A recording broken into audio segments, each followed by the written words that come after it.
Hello, everyone. Dr. Vicky here, speaking to you from the Seeds of Transformation Healing Center in Wareham, Massachusetts.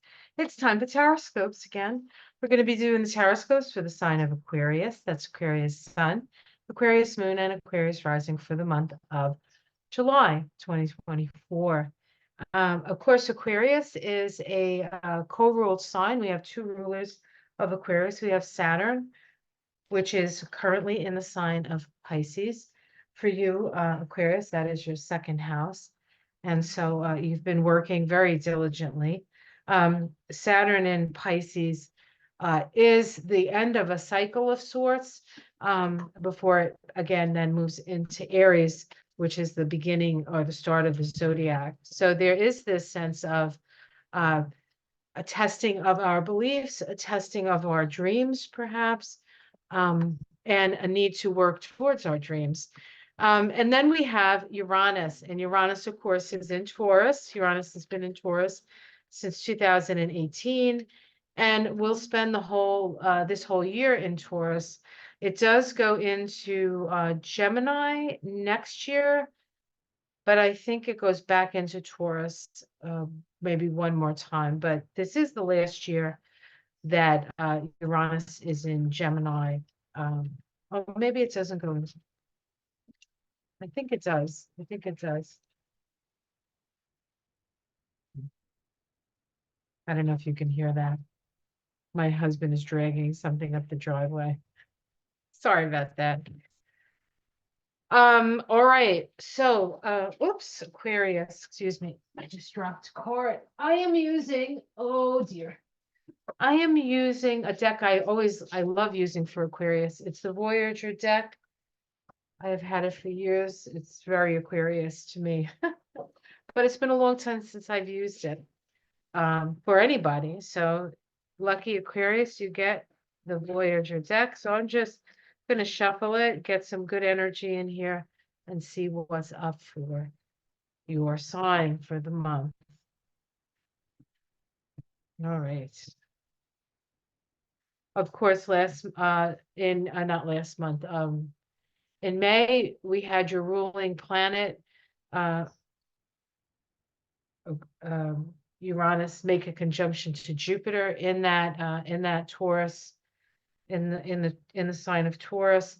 That for you is your 10th house of career. So there could have been some like sudden upsets within your career or sudden opportunities, and expansion, definitely expansion energy there. Maybe a little bit of expansion of chaos, but let's see what the cards say here. We start with the Five of Worlds. The Five of Worlds. It is called setback. Setback. So this might have been what I was just talking about, the Jupiter-Uranus conjunction in the sign of Taurus in your house of work. You may feel like you're a little bit behind the eight ball when it comes to resources at this time. There may have been some sort of upheaval around resources. Let's see what's challenging that. Disappointment. You're not feeling too good about things right now.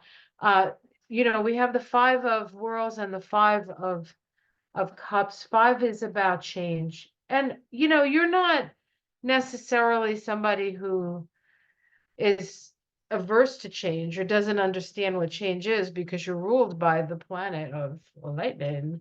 But yet, you're not too happy with the situation. Let's put it that way. Let's see what's underneath it all. The three of Wands here. It's called compassion. The Three of Wands is a new opportunity. It's the birth of something new. And so even though in the moment here, there is an upsetment in your finances, your resources, and your emotions around that, bringing up perhaps some security issues, at the root is the birth of something new. So let's continue and see what else we have. In the past, we have the Four of Worlds. This is a very stable card, but sometimes stability creates stultification. But you've had financial security in the past, and there's no reason you can't have it in the future. But I feel like whatever happened sort of blew that up. And perhaps you're thinking, well, I remember when I wasn't in this situation. In the sky, we have the Eight of Crystals synthesis. So this is a mind card, a mind card. So there's a lot of information that needs to be evaluated and synthesized through this process. Um, so there's a lot of information that I think can be very useful for you. Okay, so we have in the immediate future the Two of Worlds reflection. There's a winter scene here, so this indicates a time of perhaps going within, a time of evaluating options that you have. It is kind of a time of, even though it's a two, it is kind of a time of focusing on something within yourself. Focusing on something within yourself. How you're seen from the outside, we have the Sage of Wands, the seer. People see you as somebody who has a bead on the future, has a bead on the trends, knows what's coming, which makes this whole like upsetment of money and emotions maybe even a little bit surprising to you. But we have to change. Change is life. Life is change. Change is life. We have in your domestic situation the Woman of Worlds, the preserver. And so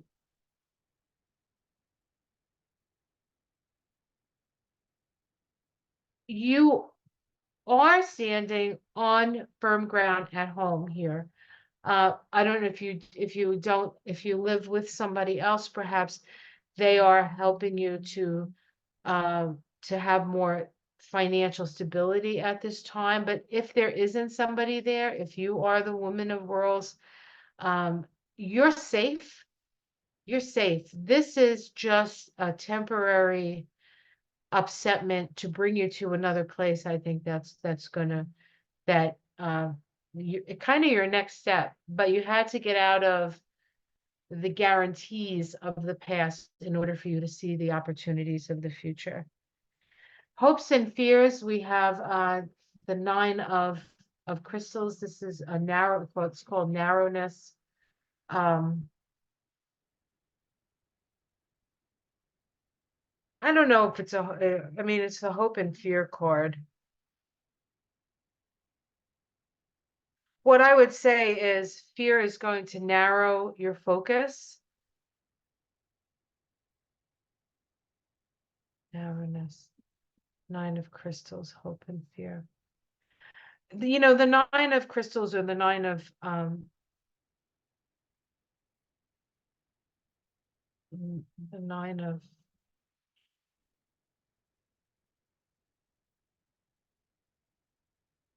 Swords. Just anxiety. You're just riddled with anxiety. You're worried about things. That's what that's talking about. Okay, and then we have as an outcome the Four of Wands, aspiration. Again, underneath it, we have the Three of Wands. In the outcome, we have the Four of Wands. The next step is coming. There's a certain amount of faith that you have to have and trust and belief, I think, here, that things are going to work out for you. Let's see if we can get a major arcana. The Ten of Wands, the Hermit. So this is an introspective time. This sort of goes with the Two of Worlds that we had. This sort of goes well with this card. So this is a time of introspection and wisdom for you. Introspection and wisdom. Let's see what's underneath it. The Hierophant, listening to your inner voice. The Seven of Crystals, dullness.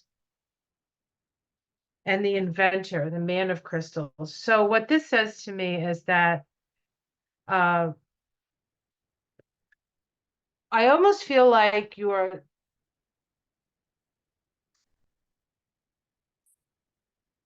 attachment to stability dulled your senses and you weren't listening to that small, still voice within. And so the universe gave you a little kick in the old butt-o so you can remember that you are the inventor, you are the mad scientist, you are the person who uh, sees things in a different way, and you can utilize that for the benefit of yourself and all those around you. So excellent. All right. I'm also going to pull a rune. I've been pulling a rune on each sign. So let me pull a rune on you. Okay, runes. What do you have to say for Aquarius?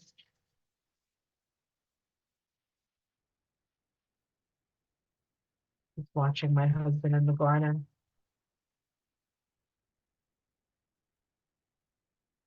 Manas. This is man. This is the mind. This is the mind of man. Um, this is really about putting your inspirations, putting feet on your inspirations, putting using this breakthrough to create something new in your life. And it is a rune of the mind, and so your very fine mind will help you find the direction that you need to take. Um, it was time, feeling secure is great, especially in such an insecure world, but sometimes it can dull our senses as well. So, uh, yes. All right. Well, you're going to be fine. You're going to be fine. Not to worry. I know you're anxious. I know you're anxious, and I've been there. I can appreciate that. But know that it's all in service to your next step. And that next step is a very creative one. And any dullness or any sort of like, "Oh, well, at least it's a job" kind of feeling that you have uh, will is not the feeling that you want. This is a time when you need to utilize your mind for the betterment of yourself and all those around you. And sometimes you need to be freed from what you've become used to before you can get there. All right, Aquarius, I hope you find this helpful. Like and subscribe if you would. I do readings. I do have those available. Those are astrology, numerology, Kabbalah readings. It's a combination reading. If you're interested in what that might look at, like, you can check any of my in the news segments. I do in the news segments on people in the news, and I use those tools to evaluate the situation. So you can just check that out if you want to know what I'm talking about here. And there's a link below for that. So have yourself a great month, and everything's going to be all right. I promise. Take care, everyone. Namaste.